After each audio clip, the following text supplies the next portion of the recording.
Dear students, welcome to the Lab of Linear Control Systems. Today we are going to study the bump test. Bump test is a simple test in which we observe a step response of any stable system.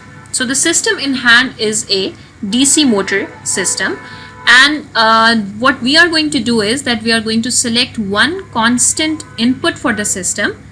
And if there is a constant input to a stable system, then the system is going to achieve equilibrium at some point.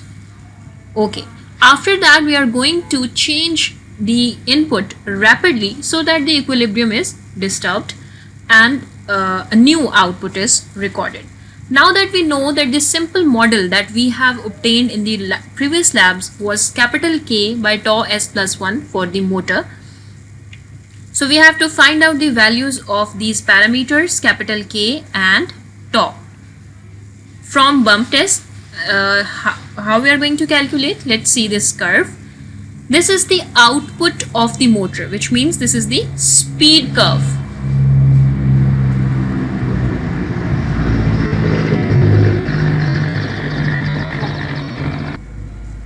This square wave is the input curve, the voltage, and this is the output of your motor, which is speed.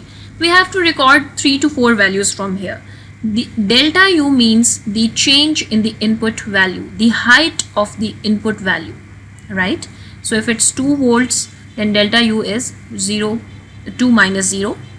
And delta Y is the change in the value at the output, which means the value of the speed.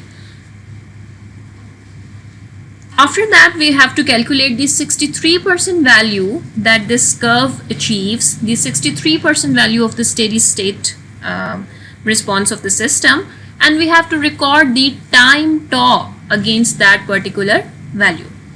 Why do we need these? Because capital K is equals to the ratio of delta Y by delta U, while tau is the parameter in the denominator of your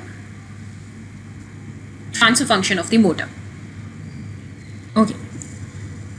Now what is the experimental procedure? We are going to use a square wave of 2 volts amplitude with a frequency of 0.4 Hertz and offset of 3, and we are not going to give any value in K and tau. 0 K and 0 tau, because we are going to calculate these parameters. If we are using these values, amplitude equals to 2, offset 3, and frequency 0.4, and no value of capital K is given, no value of tau is given, and this is the input. So once the constant speed is achieved, we can calculate the values of delta Y, delta U, and tau. This figure, or from this output that is just shown in the solution, delta U is actually equals to 4 volts. Let's see how. Because our input is ranging from 1 to 5. So 5 minus 1, 4. Delta U is equals to 4 volts. And capital K is equals to 77. How is that possible? Because this is the height of delta Y, right? Right before it is changing, the steady state value. So it's somewhere between 60 and 80, and since this is a snapshot, otherwise what we can do is we can record the coordinates of Y, XY coordinates, and take a difference of the 2 points to find out the value of delta Y. Like you can take difference of coordinates here and coordinates here. So these are the calculations. So the capital K value comes out to be 19.2 and tau comes out to be 0.121. So you can write the transfer function in the form of K by tau s plus 1. And then we can compare the values of K and tau that were given in the manual. So capital K was 19.9, which means that our calculations are near to the actual value, and there is a slight difference between the value of tau. Okay, now that we have devised our transfer function, we have been working on this for past 3 to 4 weeks, and we say that capital K by tau s plus 1 is the transfer function of the system in hand. Now let's validate this model. Is it true or not? Is it valid model or not? So there will be two test case scenarios. One of them is if we give zero input parameters, like if I give capital K equals to 0 and no tau. What does it mean?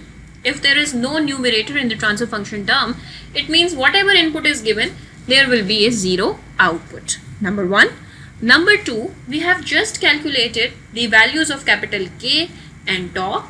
Let's put in those values that are a result of the bump test, and if the output, the actual curve of the output fits well with the desired curve of the output, it means that our model is validated.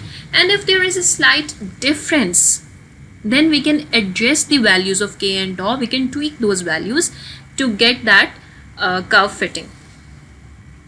So if this solution was performed using the values of K 19.2 and tau 0.121 seconds, but the output and the desired result were not exactly overlapping one another, so slight changes were made in the values of K and tau, and after that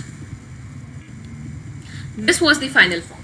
So you can see here that capital K has been fed to 18.5 and tau has been 0.115, and this is how smoothly the two curves are following one another. So this means that our model is valid. Okay, that's all for today's lab.